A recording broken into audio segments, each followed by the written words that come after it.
Burial at Sea is the first episode of story-driven DLC for Bioshock Infinite, and if you haven't played that game yet, stop watching now. There will be spoilers.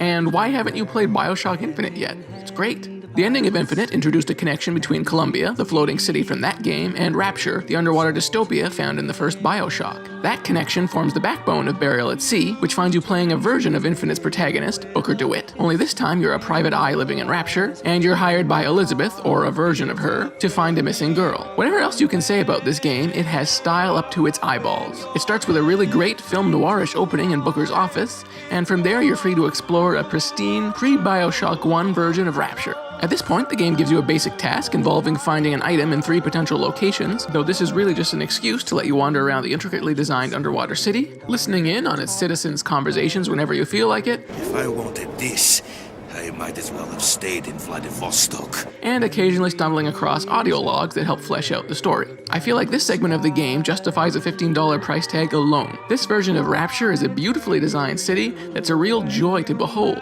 There's not even that much going on, gameplay-wise, but I enjoyed being immersed in the world of Rapture so much that I didn't really care. However, those with an itchy trigger finger might find themselves getting antsy. There's no combat during this stretch of the game, nor do you even get a gun.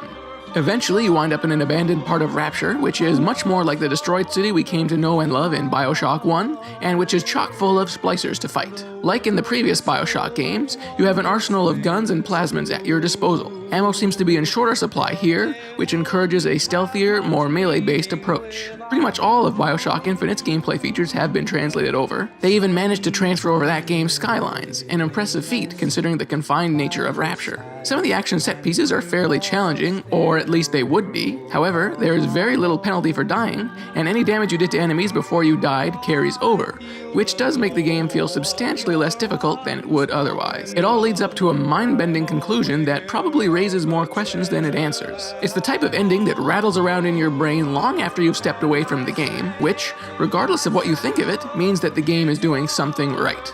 Overall, I'd say this DLC is worth playing more for its amazing atmosphere and engaging sci-fi story than the gameplay itself, which is pretty much boilerplate Bioshock, and which doesn't do anything all that new or interesting. It's fun, don't get me wrong, but it's basically more of the same. Still, if you're like me and enjoy these games more for their story and atmosphere than for their combat, this is definitely $15 well spent.